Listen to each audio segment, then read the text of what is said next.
All right, guys. Hi. Thanks for joining us. Good to see all of you. Thanks for joining us for The Well-Rounded Musician with Alexa Tarantino. We've been doing this series for a few weeks now, and we've been having a lot of fun. And over the coming weeks, Alexa is going to continue teaching viewers about the different kinds of tools that musicians need to succeed in the real world. We missed y'all last week, but we hope you tuned in for our virtual essentially Ellington Festival. Alexa did a great Q&A with Winton. If you missed it, that'll be up on YouTube this week. And all of the events from last week will be up on YouTube in the coming days. So if you missed anything, we hope you catch up there. For those of you who don't know me, my name is Chloe. I am the video editor here at Jazz at Lincoln Center, but I'm happy to be hosting tonight. Tonight's episode with Alexa is going to be focused on her approach to learning repertoire. When it's time for Q&A, I will jump back in and explain how to ask her a question. In the meantime, if anything comes up, feel free to shoot me a chat here on Zoom or in the comments on Facebook. I'll be monitoring as we go. For now, we hope you all enjoy this session of The Well-Rounded Musician, and I will turn it over to Miss Alexa. Hi, Chloe. Thank you. Hi, everybody. Happy Thursday. I missed you all last week, but I just want to give Chloe a big shout out and say, first of all, thanks to her for hosting, but also she did an amazing job putting everything together for essentially Ellington. Her and the team are just awesome. So if you didn't get a chance to check those out, please do see what you can get after the fact and check it out. We had an awesome week, and I was just thrilled to be a part of it. So definitely a great resource for any of you interested. Thanks, Alexa. The check's in the mail. Oh, thanks, Joel. So here we are with episode number 6. Time just keeps flying. I'm always sending good vibes to you all. Hope you are staying safe and healthy during this time. And yeah, just positive vibes for everybody. So tonight I thought we would switch gears a little bit. For those of you who have been tuning in continually, first of all, I love that and I appreciate you.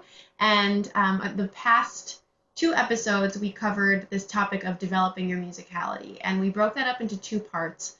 The first episode really kind of fine-tuning, nitty-gritty into things like what do you need to take care of on your horn or on your instrument to be prepared for all situations, whether it's your sound, your tone, your practicing, your approach to playing tunes and melody and improvising rhythmically, all these different facets of what makes your unique artistic voice, whether it's your approach to vibrato, making sure you know the lyrics, know the history, all this stuff. And then the second week, we talked about all the situations that you might find yourself in as a professional musician and how to be prepared for those external situations, what they require, things like being in a recording session, being in a small ensemble versus a big band, and what that demands, what types of muscles do you need to have strengthened musically as a section player versus a soloist, things like that.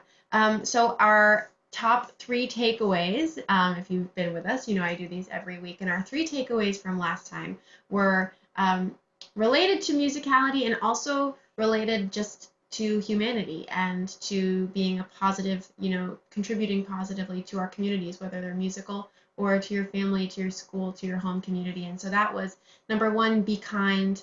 Number 2, be prepared and educated. Number 3, be an active team player.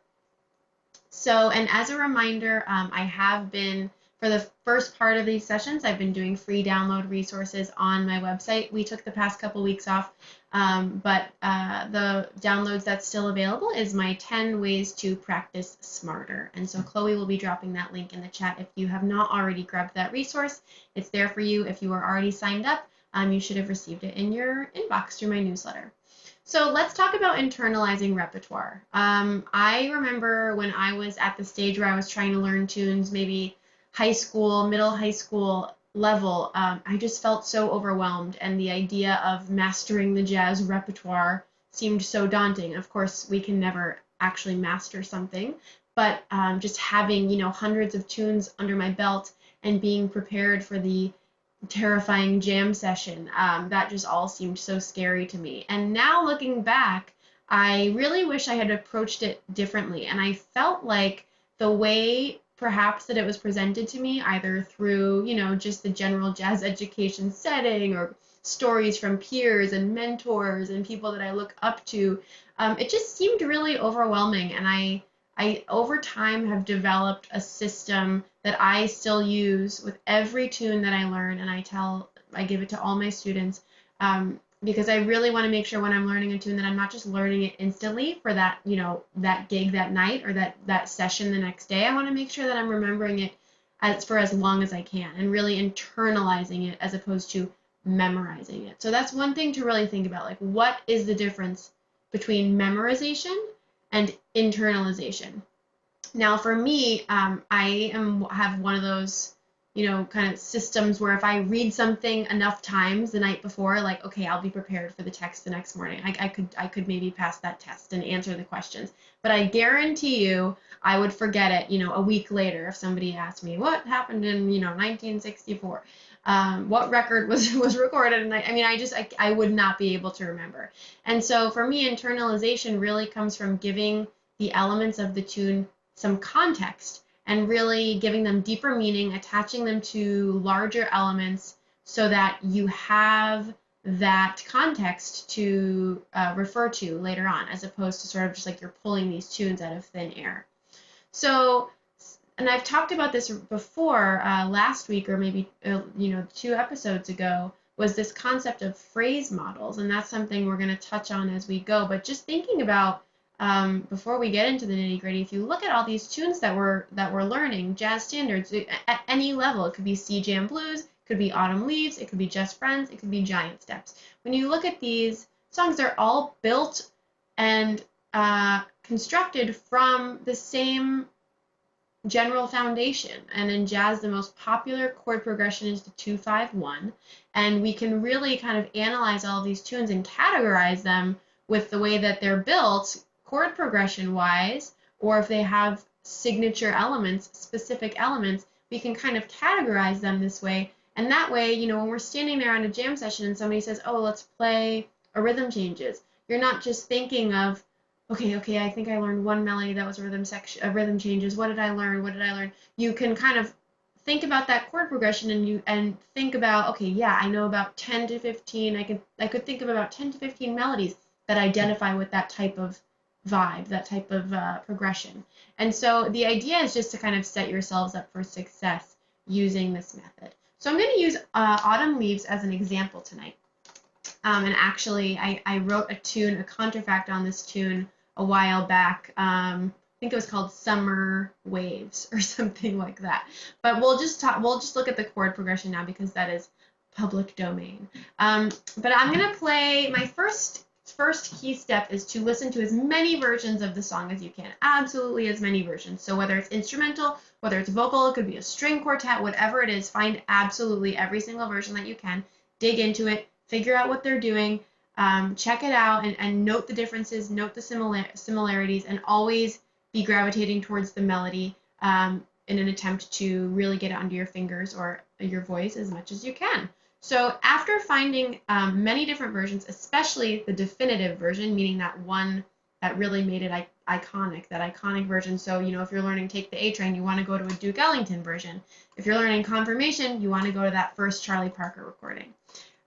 So for Autumn Leaves, there are many, many that we can go to. So after listening, then the second step on my end, my approach, is to sing the melody.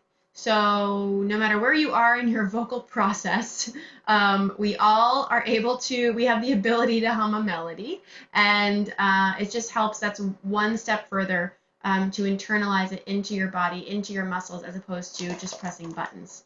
If you're a horn player or a rhythm section player, whatever you're doing, it just puts it further inside of you. So sing the melody. And then step number 3, learn the melody on your horn or learn the melody by ear. Okay, and so then after that, you want to make it your own. And if anybody has questions about any of these first 4 steps, we can talk about it in the Q&A. I'm going through these a little bit quickly because these later steps are quite full of information. So learning the tune by ear, just quickly, I'll describe my method, which is I'll listen to the whole song, and then I'll start taking it in 4 8-bar chunks. And the more that you do this, you might find the first time you can only you can listen to one measure, and then you can grasp it on your instrument.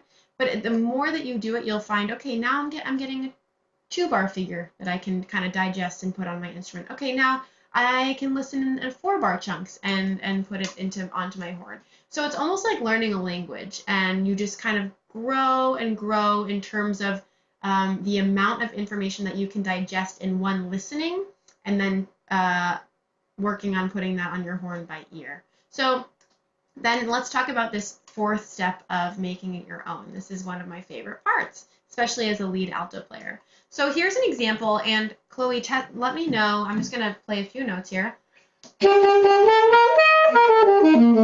Okay, great. I don't want to blow the roof off the place here. So here's my, I'm going to kind of, as if I'm reading right off the lead sheet, this is Autumn Leaves. 1, 2, 3, 4.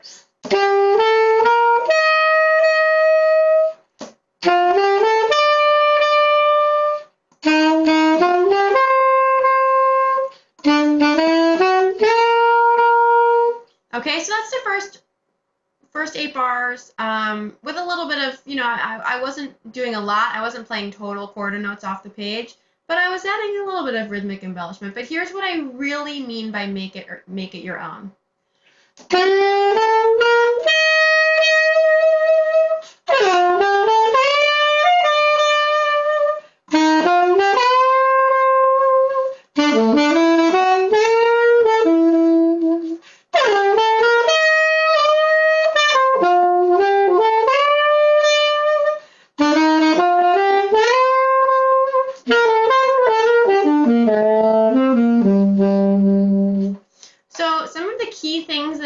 Gravitate towards in making a melody my own. I talked a lot about these in Developing Your Musicality Part 1.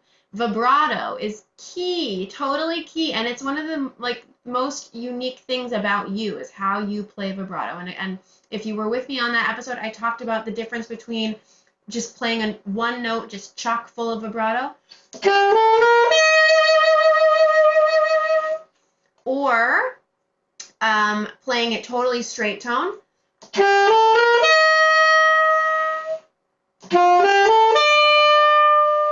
Which kind of could have kind of a haunting feel, if you've been using a lot of vibrato and then you put it back to straight tone.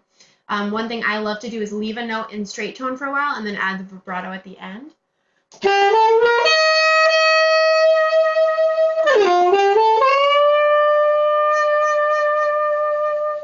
So it seems really simple, but it just adds so much emotion and kind of vocal quality. So vibrato, I was doing a lot of inflection scoops, little falls and glisses, changing the melody, adding dynamics into my phrasing. Do, do, do, da, da. When there's an ascending phrase, I'll use my dynamics to follow that ascension. If something's descending, I'll decrescendo. And if there's a held note, oftentimes I'll kind of hit the held note and provide a little bit of an improvised fill, something like that. So sort of filling in the spaces when there's a moment of, rest, and really making sure not to deviate too much, because again, you want to remember that originally, most of this music has lyrics, and you want to always demonstrate that you have an understanding of the lyrics, and you always want to demonstrate that you're playing a melody. You're not just kind of totally going off the cuff and throwing the melody out the window at the first shot. And I think I mentioned this in a previous episode, but one of my favorite stories is of, I think it was, Lester Young was playing and he stopped because he forgot the lyrics. And I think it was a ballad he was playing. Is it Lester Young? Yes. Somebody correct me if I'm wrong. But I'm pretty sure. And then my other quote that I have, which kind of is on the opposite end of the spectrum, is Charlie Parker saying, learn your horn, learn the scales, learn all that stuff, and then when you get on the bandstand, forget about all of it. So right now we're in that phase of learning all the stuff, and then when you get on the bandstand, hopefully this will have provided you with enough context and enough foundation so that you can stand up, forget all about the nitty-gritty, and just play and have this in your subconscious. So that's step 4, making the melody your own. Step 5, learn the bass line. And I can't tell you how many times people seem like so shocked when I tell them that this is one of the first things that I do. But learning the bass line as a saxophonist or as a non-bassist is one of the most valuable things that you can do, because you're providing yourself with a built-in foundation of the harmony that nobody can take from you. When I walk onto a jam session and if I don't remember all the chords to Confirmation, Joy Spring, whatever it might be, I think back to, it's like it's rooted in me. When I start to hear the beginning of the tune, I zero in and dial in on what that bass player is doing, and I can follow him or her and sort of fill in the blanks. And it's because my ears have kind of been fine-tuned to really listening to the bass and really making sure I have an understanding, being able to pick up the intervals or the walking bass line that he or she is playing at any given time. So I might sit there and say, oh yeah, that's right, it's not a 3-6-2-5, it's a backdoor this way, blah, blah, blah. Or maybe, oh, that's right, the tune starts on the 2 chord, not the 1 chord. So little things like that can just really quickly set you on the right track if you're forgetting. So for this tune, what I might do is, there are a couple of different ways that you can demonstrate a bass line. You can play literally just roots and rhythms. This is what I call this exercise, roots and rhythms.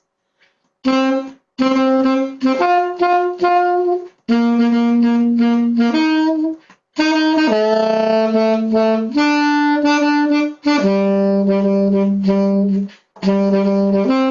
that was the first 8 bars, just roots and rhythms. And if that even might feel a little bit too far ahead of the game for you, you can just play 1 rhythm for each bar. And I love to pick the Charleston.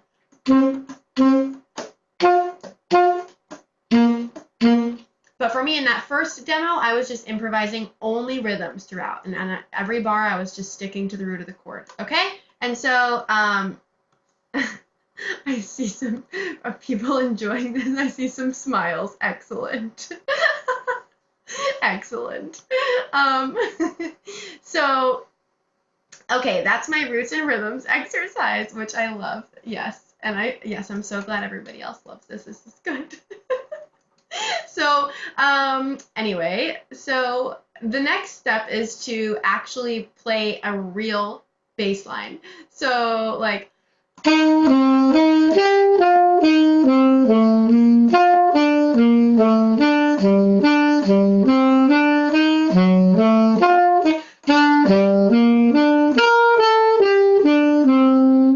so that comes from after studying, taking a look at the arpeggios and the chords and the alterations in the chords, really looking at the theory and understanding what is a bass player doing behind me when I'm playing.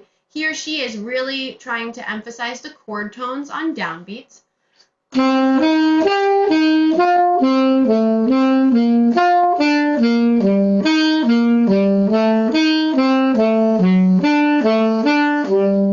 that was just all chord tones. And then to take it to the next level, you can approach downbeats by half steps, either above or below. So I might try something like this.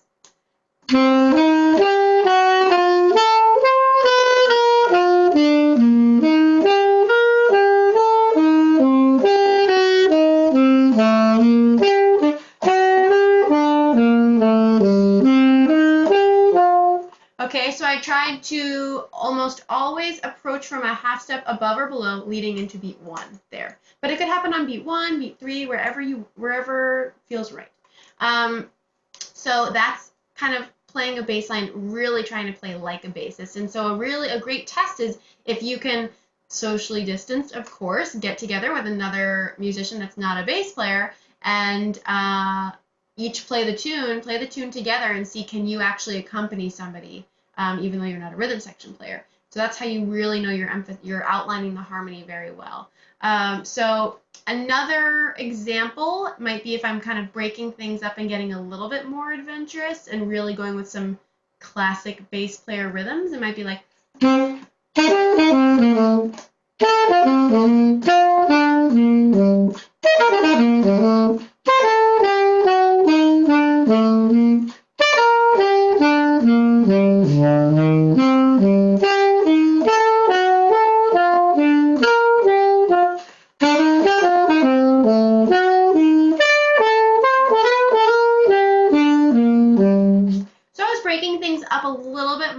between a kind of a 2 feel and a 4 feel, and just adding some different syncopation in there. So that's learning the baseline, and I really cannot emphasize enough how important I find that to be, because after this, now we look at the phrase models of the tune. We're going to reference this phrase model thing again. So this is step 6, and what you're going to want to look at is for that first version, that first 8 bars of Autumn Leaves, take a look, zoom out. Don't just look at measure to measure to measure, but we want to look at, okay, so what do we have here? What are our overarching like sentences, musical sentences in this chord progression? So in the first 4 bars, for me as a saxophonist, I look and I say, okay, great, I've got a 2-5-1 in G, or concert B flat. And then my next 4 bars I know is a minor 2-5-1 going to G minor, concert G minor. And so for me, that is so much easier and more, it's easier to digest than thinking, okay, C minor 7, F7, B flat major 7, B flat major 7. That just feels very stressful and like very kind of robotic. And so when I can kind of zoom out, and especially on a tune like this, which is so lyrical and a little bit more relaxed, then I can really look at it that way and feel those first 4 bars as one item instead of 4 items. Now, again, if you're looking at something like a bebop tune or a Coltrane tune, we definitely need to be able to laser in on those kind of and identify each chord and really feel it passing. But in these moments, I mean, with these larger phrase models, I think it's just only going to be to your benefit to at least be able to recognize them. And so I always instruct my students to go through and do a Roman numeral analysis of the chord progression, just to make sure you have an understanding. And another test of if you know a tune is, can you actually tell it to somebody? Can you teach it to somebody verbally and say, okay, so the first 4 bars is 2-5-1 to B flat major, and then minor 2-5 to G minor, and actually the bridge is just that in reverse. And then in the last A, we have the 2-5, and then we have a chromatic walk down. And so finding ways to explain and articulate it to people clearly is really a good test of if you know the tune. So then after doing the phrase models and the roots and the rhythms, we want to make sure we can go through and play all of the arpeggios on any chord. So for these 8 bars, that would be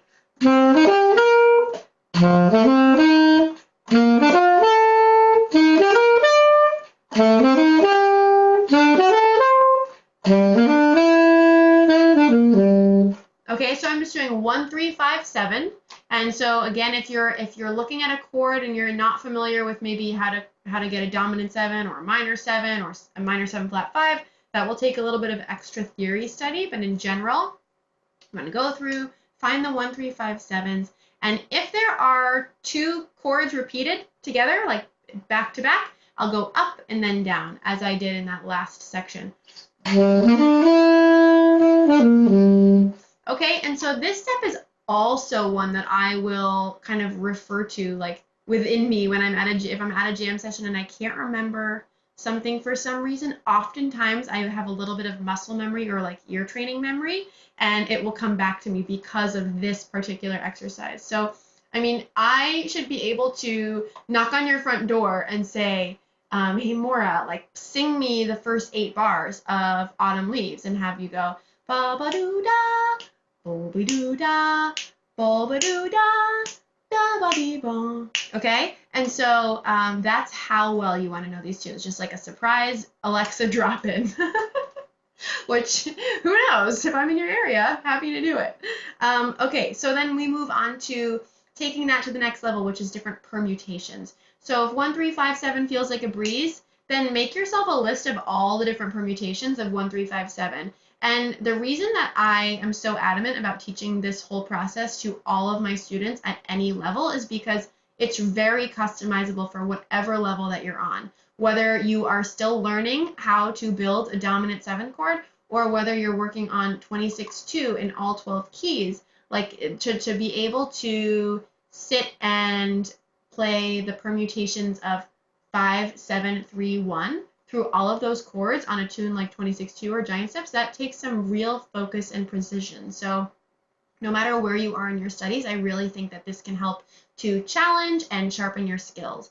So for example, on Autumn Leaves, if I do 3, 1, 5, 7, I'm just making this up, it will sound like this.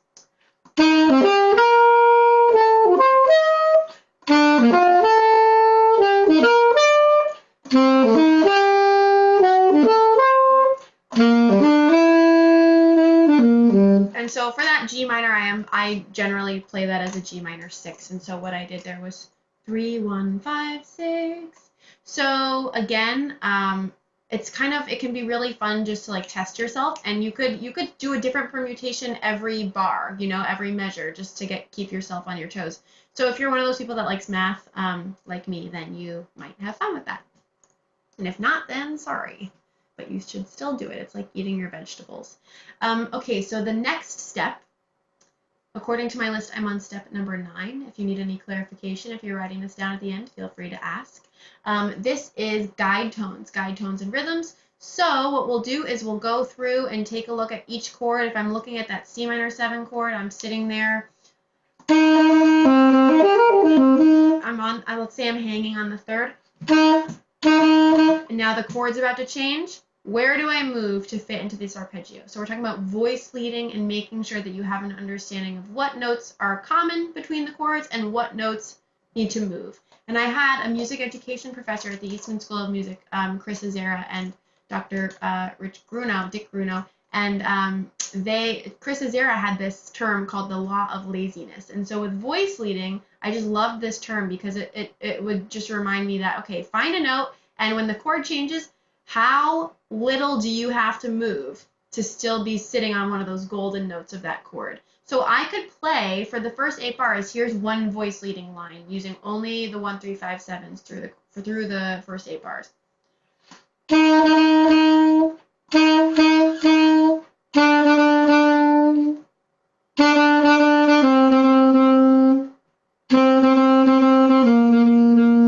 Okay, and there are many options. There are many different directions. It's like a choose your own adventure. So if you start out playing an option, on scale degree 3, you could move any number of ways. And then maybe test yourself starting on the 5th of the first chord, and then the 7th, and so on and so forth, just to get an understanding of really how those chords are meshing together. Okay, and then next, I will fill in with the full scales, just to kind of fill in all the gaps. So I'll go.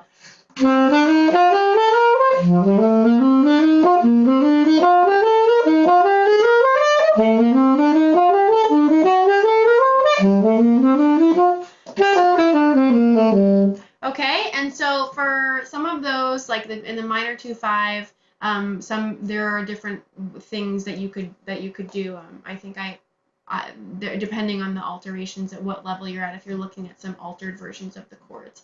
But there are many different options. I mean, you could go through and on the dominant 7 chords, you could play the bebop scale, the dominant 7 bebop scale. On the major chords, you could play your major 7 bebop scale. If you're working on your diminished scales, you could plug those in where they're relevant. So it really works, again, to your advantage, whatever level you're at. And then, okay, here's where we're starting to get to one of my favorite things, which is the 2/5/1s. And so what I will do is with my students, start to build up their 2/5/1 vocabulary. Now we're zooming out. We're not looking at just each bar, measure. We're zooming out and we're looking at the phrase models. So for that first 4 bars of Autumn Leaves, I might start somebody off with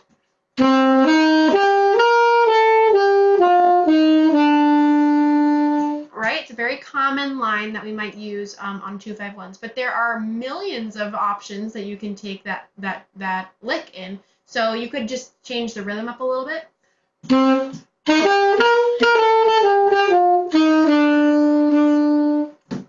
Already sounds completely different. You could add some approach notes to just the first measure. You'll notice that the way that this line is created is the first measure, ba ba do ba, really is just outlining that arpeggio. Then when we move to the 5 chord, I'm using a descending scalar stepwise motion and landing on a chord tone of the major chord. So if you want to add some approach notes, it might sound like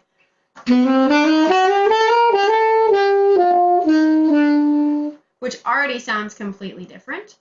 Let's say I keep that, and why don't I add something fancy to the 5 chord? Maybe I'll add my dominant 7 bebop scale in there. So I'm going to keep my approach notes. I'm going to do some bebop scale, Maybe I'll even add in an alteration when I land. So let's try.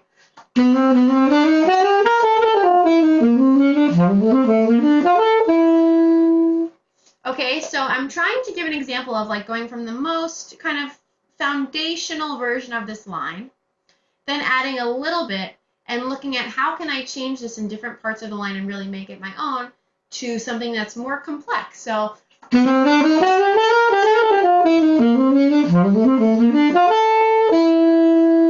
I added a kind of a classic bebop suffix at the end of the line there, and I landed on the sharp 11 of that line. So I guess if you're looking at me, I'm sort of thinking like bar 1, bar 2, bar 3, and 4. And so you can even, set out post-it notes in front of you with all of these and say, okay, arpeggio. Okay, let me throw in a sharp 11. Okay, let me throw in half-step approach notes. And just really quiz yourself on all of these concepts. And you can create other concepts too. You could decide, I want to go down the arpeggio.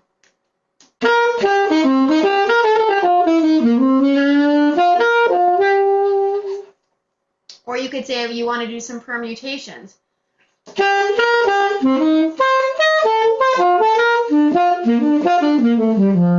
That was kind of like a calypso version of your 2/5. So there are so many options, and that's where you can really break into playing longer lines away from the 2/5 just arpeggios there.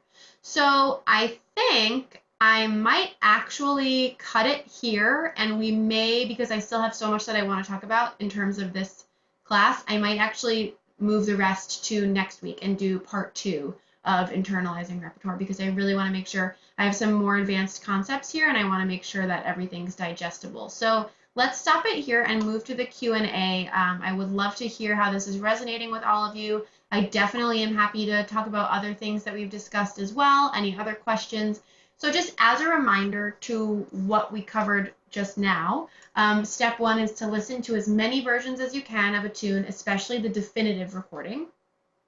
Then sing the melody. Learn the melody on your horn or on your own by ear. Then make it your own. Come up with different ways to really, present the melody, make sure you know the lyrics, all that good stuff. Then learn the bass line, work on that bass line. Take a look at the phrase models, see how the chords are moving, and work on roots and rhythms. Then you're going to go into the arpeggios and permutations of the arpeggios, 1, 3, 5, 7. Then you're going to take a look at the guide tones that fit and weave through there. And then expand to playing the scales on all the chords. So now we're at 10 steps. Oi, crazy. Busy, busy people. And then step 11 is taking a look at the 2-5-1 arpeggios. How do we make those? How can we look at those more of a 2-5-1 instead of measure, measure, measure? And now I've just stopped at step 12, which is filling in to create some more vocabulary there. And I mean, I have these listed out as steps for me. It doesn't have to be that necessarily that many steps, but that's what I recommend. So I would say that my 3 takeaways for tonight for all of you at home would be, number 1, to make a list of all the tunes that you already know and that you would be comfortable with me knocking on your front door and asking you to sing me the bass line or sing me the voice leading. So if you're going to get an Alexa drop-in, these are the tunes you're going to put on that list. Then list the tunes that maybe you're not quite ready for me to drop in and quiz you on, or tunes that you should know, but you don't, or tunes that you kind of got called but you weren't sure on, and any that you have just been on your list that you haven't gotten to. So make a list of what you've got and a list of the ones you want to have in your pocket. And then step 3, I would say, is kind of take a look at your practice routine and see how can you fit this in. Are you practicing to the point where you could really work on learning 1 new tune per day? Are you at 1 new tune per week? And sort of throw this into that routine that we talked about several weeks ago, and we'll start chipping away at it. So there we go. Let's open it up and talk to the people. Sounds like a plan. Thanks, Alexa. Before Alexa starts taking some questions, I just want to say that if you're currently watching on Facebook, or if you're just joining us, this is The Well-Rounded Musician with Alexa Tarantino, brought to you by us here at Jazz at Lincoln Center in New York. Before we start, I want to thank Alexa and all of our supporters who contribute to the cause and help us do what we do to serve the global jazz community. We wouldn't be here without you guys, and your support means everything, truly. So to ask a question, if you're in Zoom here, we'd love for you to use the raise hand feature. To do that, just click that participants tab at the bottom of your screen and hit the raise hand button. I'm also going to open up the chat room so you can type your question in there and we'll keep an eye on it. If you're watching on Facebook, I'll also be monitoring the comments section. Please feel free to ask your question there and we will try to get to you. I think that's my spiel. I'll call on you and unmute you if you're here in Zoom so that you can talk to Alexa directly. Let's get started. We have a first question from Joshua. Hey, Joshua. Sorry, this unmute. There you go. Hi, Joshua. Hi. So my question is, a lot of the times I will work up a tune and I'll get everything down and I'll do those practices, and then some time will go by, I'll learn some more tunes or whatever, and then I try to come back to that tune and I always struggle picking it back up in the same way. Mm-hmm. How do I fix this problem or this issue? Yeah, I've definitely been there. So I feel this is so funny because I feel like I'm like in a doctor's office. This is like the jazz doctor's office right now. I would say, I mean, to me, it really is about looking at each tune from that larger perspective and zooming out. So, for example, if you're looking at, I mean, for more complex, if you're talking about a tune like Joy Spring, like Giant Steps, some of those other ones, I often, you might not be able to just get on a bandstand and all of a sudden shred and sound burning on those tunes if you haven't played them in, a year or several months.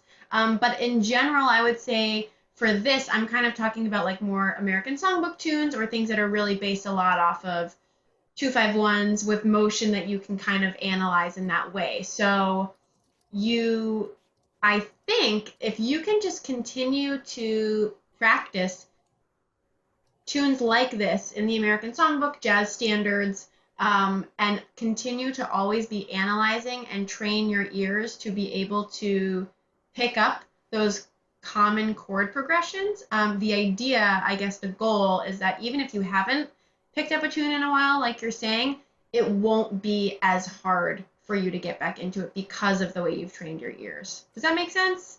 Yeah, it does.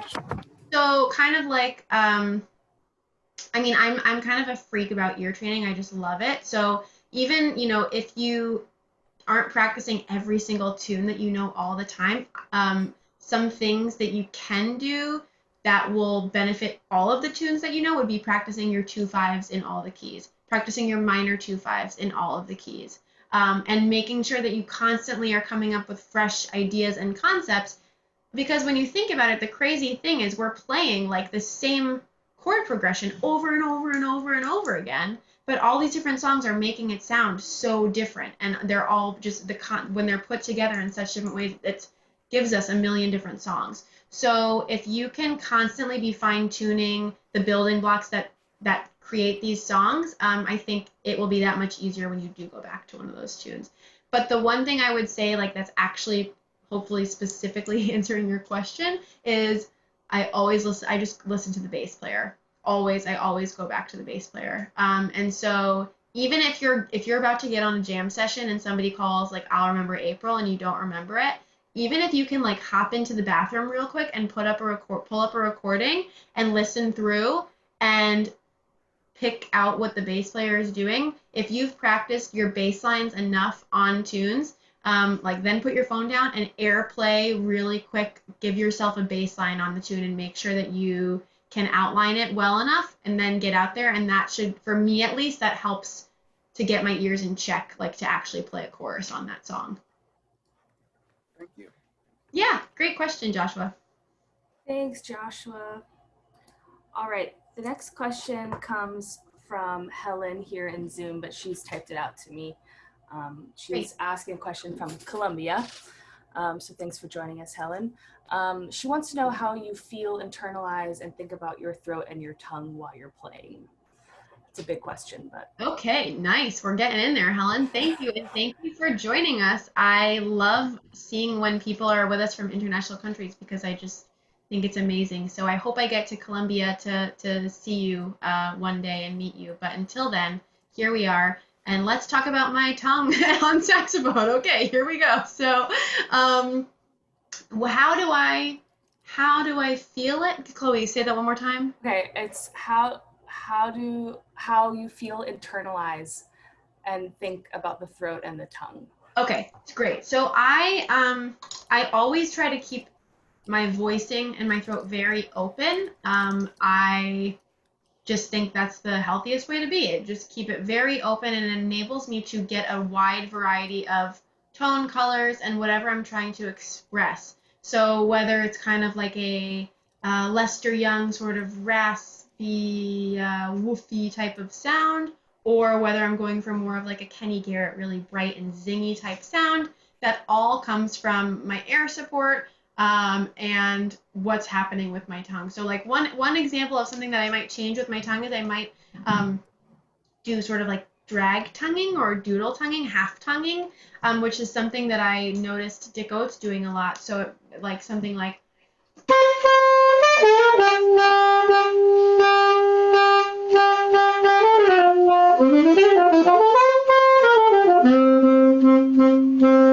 so you'll hear there's like a little bit more weight on the tongue on the reed, and so essentially what's happening is like I'm like forcing my tongue to sit there on the reed while the reed is still buzzing a little bit, so it actually kind of tingles, and it creates a little bit of a muted articulation on some of the notes as opposed to if I was playing just straight up with my bebop articulation.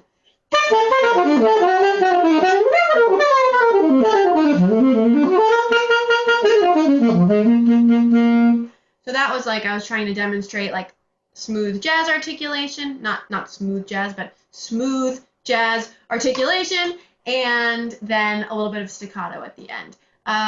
So I will do things like that with my tongue. And in terms of my throat, I really just try to think like as vocally as possible, like as if I'm a singer. So I'm always thinking of the lyrics to a song.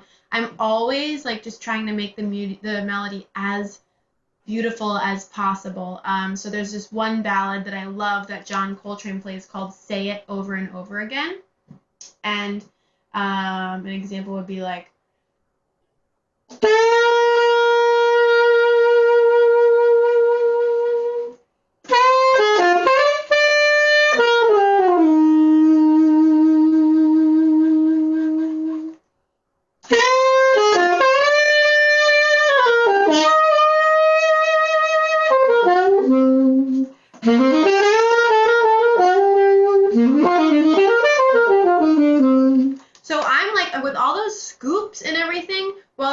some of them with my fingers, Helen, I am really feeling it, almost as if I'm a singer. And the vibrato too. It's all. I mean, I use mostly my lips to actually create the vibrato, but there's just something about it, just keeping that air flowing as much as possible through the throat. So yeah, I hope that answers. I love that song. If you haven't heard that song, Coltrane has a great version, and also I love this Michael Brecker version that I found on YouTube. I think he's in Japan, and he's on like this TV show on a pedestal in the middle of this crazy recording studio, and he just plays it so beautifully. And Les is mentioning, yes, yep, David Sanborn and Brecker, yeah. So I love that Brecker version. Anyway, thank you, Helen. Thanks, Helen. Okay, we're getting a lot of great questions on Facebook and here in Zoom. Someone asked if they missed the beginning of this, just real quickly. If you missed the beginning of this, what to do? And the answer is that it will be up on YouTube next week on the Jazz Academy page. So please follow us there. Okay, let's see. Who is going to... Oh, your friend. Here's Anya. Hi, Anya. Ask your question. Hi, Anya. Hello. So what happened? I hope you're well, first off. Thank you. So my question is, what happens often with me when I'm learning a tune and when I've internalized it, I have all these ideas that I want to use with the tune, but I also often feel like I need to do all the things, and so I end up just sounding like confused, or like I don't have like like I don't have like a sort of, I don't have like one direction that I'm taking with this tune, but not like in a good way, like in a muddled sounding way. So I wanted to ask how is there a way to be able to practice this, or like or yeah, basically a way to just sort of pick and choose ideas as opposed to just trying to do everything and then sounding like a mess. Yeah, So that's a great question, Anya. And I appreciate how honest and reflective you are on your playing. So yes, and my first thought when you said this was to really force yourself to think about the voice leading that you're using. So if I look at these 8 bars of Autumn Leaves, I'm gonna try to play a la this style that you're talking about, where maybe I'm trying to play in too many directions. So this is gonna be an 8-bar version of potentially a little bit chaotic and confused.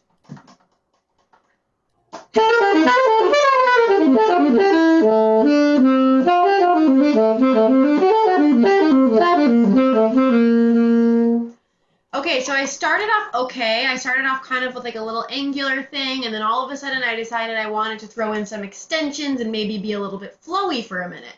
And then I decided to play real beboppy on the minor 2-5-1, and it just didn't make sense in my mind. And so what I prefer is really to have something, a common thread driving absolutely everything that you play. So the common thread could be the melody, could be like the actual notes that you're choosing. The common thread could be the rhythm that you're playing. So when I say common thread, I'm thinking like between your statement 1 and your statement number 2, what is the common thread? And so what I'm saying is it could be a pitch, a particular note that you're using. You could play the same note between the 2 chords. Perhaps it works on the 2nd chord, or perhaps it's like a real kind of tension note on the next chord and you're going to resolve. You could play the same rhythm but change the pitches so that you've just got that one common thread of the changed. You could use a particular, it could be something as simple as your articulation that you're doing. If you play a very staccato idea and you continue a very staccato idea, that could be, you know, or I don't know if staccato is the right word. It could be even just like a mood descriptor, something like that. It could be your dynamic level. So I'll do an example, like, let's see. I'm going to play 2 statements, and this has, the common thread here is going to be the pitch.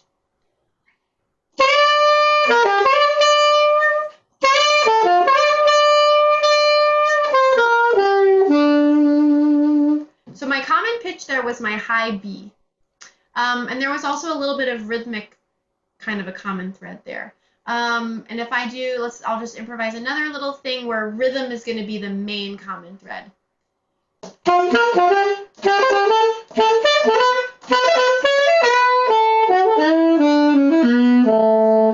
So there, I just played, I was in my key of B, and I went bop bop ba da bop bop ba da bop bop ba da ba da ba da ba da ba ba da ba. And so then I had 2 rhythms that really stuck for a while. And it could be, that leads me to another idea, which is that the common thread could be an interval that you're using. So you could say you're using a lot of fourths.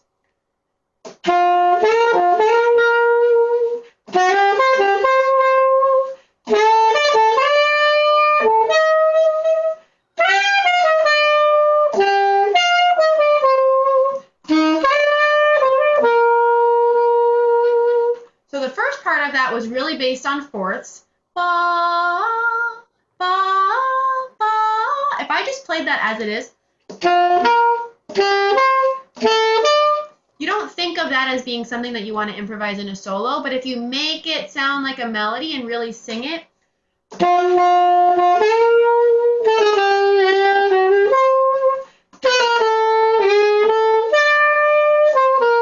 right? I embellished it and I made it sound like it had a purpose.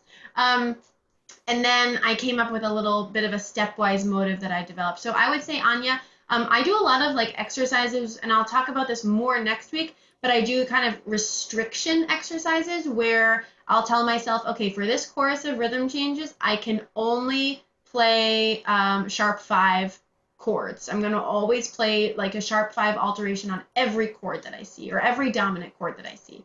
Or I'll tell myself, okay, I'm going to use these 3 pitches only in my solo.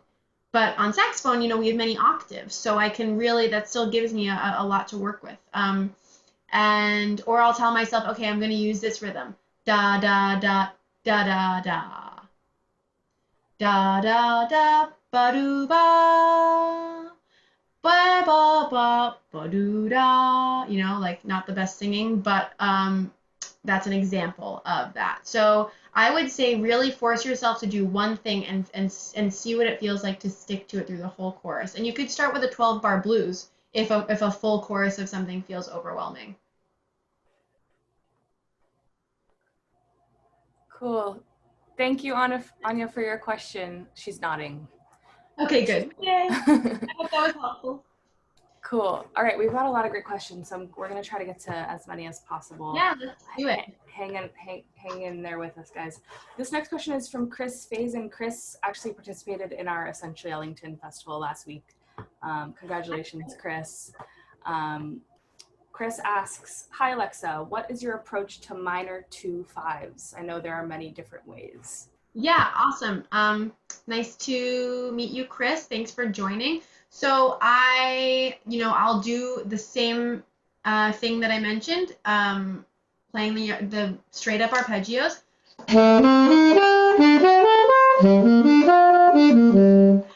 And then I will oftentimes, I love just kind of emphasizing that melodic minor sound.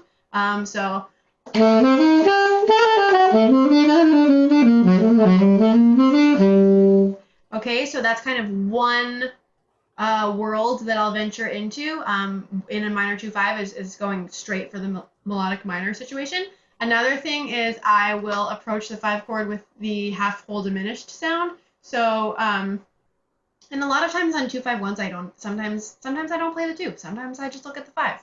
Essentially, it's a 5/1, right? So, and the 2 can sometimes, if you address it, it sounds great. And if you don't address it and you're really playing the 5, no problem.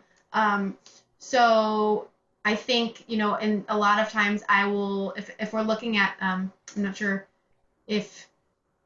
what instrument you play, but if I'm looking at Autumn Leaves, and for me, I'm looking at, in that first minor 2/5-1 there, I'm looking at the A half diminished to the D7, to the G minor. So a lot of times I'll just mess around with my whole half on the D7.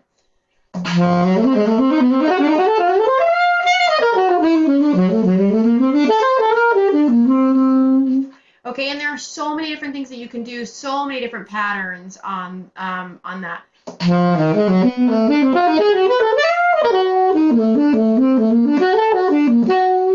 And when you land on the minor chord, when the minor is like the tonic, the home key, there are so many different colors you can use just on that one chord alone, not even worrying about the 2 and the 5. I mean, you can stick straight up with the Dorian sound.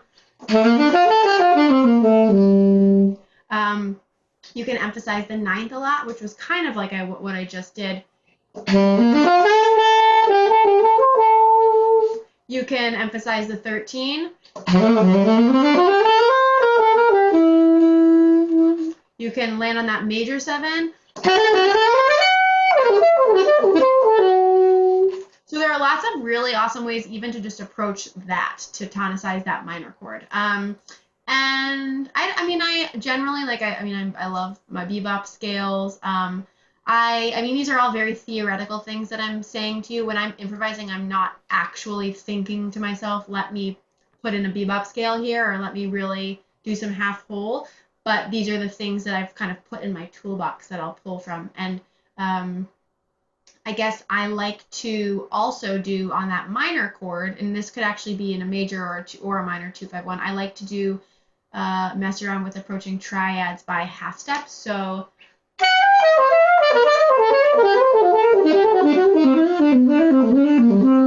and I'll take that idea and go through, like I just went through a few different keys just now when I did that. I started kind of on the 2 chord and then sort of moved, and then I don't know where I went from there. Sometimes I'll take it kind of out and then resolve it. So that's a nice shape that I like to mess around with on any progression. Cool. Thank you, Chris. And thanks for participating in our Essentially Ellington Festival. We loved having you. All right, I'm gonna try, in the interest of time, to roll 2 questions into one. You're getting a couple questions about ear training, so I want to see if we can roll both of these questions maybe into sort of one answer. Cool. So the first question is from someone named iPhone here in Zoom. I'm not sure if that's your real name, but I'm assuming it's not. They want to know, ear training is something that they really struggle with. Reading music is what I'm most comfortable with and what comes the easiest. What are some tips for building up your ears for your musicians who it doesn't come as naturally to? Mm-hmm. And then the second question is from George Bancroft, and he wants to know, do you do the majority of your transcriptions and use and is your vocabulary made up mostly of transcriptions by ear or written? Okay, yeah, I'll take a double. I'll take that double. Nice, Chloe. Nicely done. So for Mr. or Ms. iPhone, getting better at doing things by ear. Well, actually, let's address George's question of the transcriptions. Yes, so I do all my transcriptions off of my saxophone. I will do them like on a plane, on a train, in a park, on a bench, on my couch.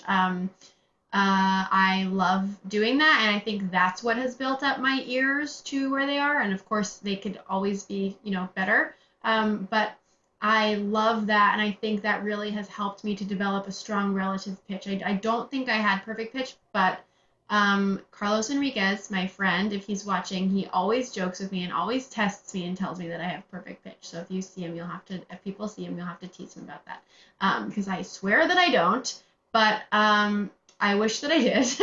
No, I don't. We all have to be happy with what we have, let's be honest. But so in terms of that, I will transcribe by ear on the couch away from the horn, and then when you go and sit with the horn at the music stand, listening to the recording, you really can start to fine tune and listen and say, oh, okay, that's actually a fourth. Oh, okay, that's actually the major 7 that he or she was playing. So it just gives you, it's like honestly like a crash course in ear training, I feel, to not have any context. I mean, if you're going to walk to the park with your notebook without your horn, you might want to get like the first few notes of the first chorus and the last few notes of the last chorus, just to give yourself some bookends of what you're working with. But go ahead and throw yourself in the fire and see how well you do. It's like digesting each, listening to a melody by ear and transcribing it. The more you do it, the easier it's going to be. And so, George, for your question, yes, that's where I got a lot of my vocabulary, was probably all my vocabulary, transcribing, and then taking some of the concepts that I saw in those transcriptions and working them through in all 12 keys, working them through different scenarios. Like how I answered for Chris, like that idea of, approaching triads by half steps. That's nothing new. I mean, people have been doing this for years, And in terms of iPhone's question, I would say I love to just sit at the piano and practice scales, singing scales, and also playing scales in different intervals. Seconds, thirds, people can generally do, but can you play all your scales in fourths, fifths, sixths, sevenths? I mean, when you start to get into, especially on instruments, it can be quite tricky.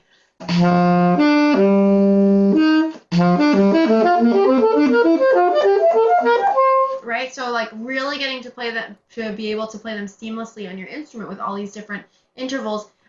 Once you're practicing your scales that way, that means that that's accessible to you when you improvise.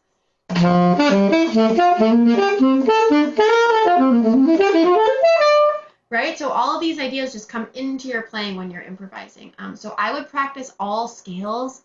I'll take when I was in college, we would take 1 week and focus on one key center with Professor Chen Quan Lin. We would, so if we were in the key of G that week, we would have to go,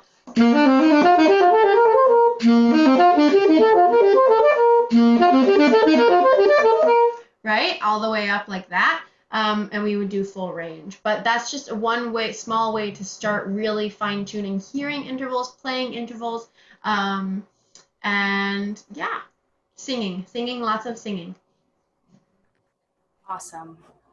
Well, guys, it's a little after 10, so I think we might be out of time. What do you think, Alexa? Do we have a long? Because I think it's good that we'll do more of this next week. Yeah.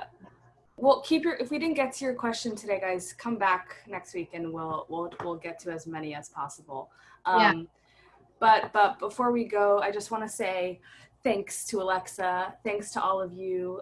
Please make sure to join us again for more sessions of the Well-Rounded Musician. We have a ton of other live events that we're hosting for free throughout the coming weeks during this time. We have masterclasses, concerts, lessons, interactive conversations. But a quick note about tomorrow, in honor of Juneteenth, Jazz at Lincoln Center is making a couple changes to the schedule. Most notably, the 4 p.m. masterclass with Marcus Printup will be rescheduled. Swing U is still scheduled to proceed, but please check our website and our social media for more information. That's jazz.org, and you should get a list of events there. But that's a recent change. So if you were looking forward to the Marcus class tomorrow, we're taking the day off as an organization, so we'll come back on Monday with our masterclass then. And speaking of next week, we will be back with a new episode of The Well-Rounded Musician with Miss Alexa. Keep checking back on her social media and on ours for more information about that. Last thing I'll say is, if it's within your means, guys, please consider making a donation to us at Jazz at Lincoln Center. This is a really tricky time for artists in general, for nonprofits, and we're doing all we can to keep going and keep giving you guys these amazing classes and the amazing music, but all of your financial support really helps us out. So anything you can swing during this time is greatly appreciated. For those of you who have contributed already, we really appreciate it. So again, just follow us on social media, search Jazz at Lincoln Center on Facebook or Instagram and Twitter, jazz.org, spelled out D-O-T. So thanks again, everyone. We'll see you next time, and I will throw it over to Alexa to say goodbye. Thanks, Chloe. Thank you all for joining me tonight, joining Chloe and I.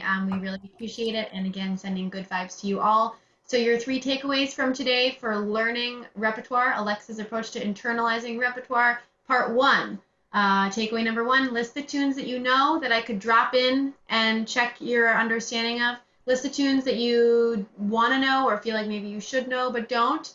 And then make a plan to plug in however it works for you in your routine, whether it's learning 1 tune a day or 1 tune a week or even 1 tune a month, whatever you're up to. Just start making a plan to make this process happen. And we have put the links in the chat to the free download, 10 Ways to Practice Smarter. We will have a new one for next week. And my link tree is there for if you're trying to reach me on social media, or I have a new record out and concerts every Sunday night. Actually, with this week with proceeds and the past few weeks with proceeds going to organizations supporting the Black Lives Matter movement. So doing a lot of stuff, just trying to help make the world a better place. And thanks for joining. Yes, ma'am. All right, everyone. Take care. We'll see you next time. Good night. Bye.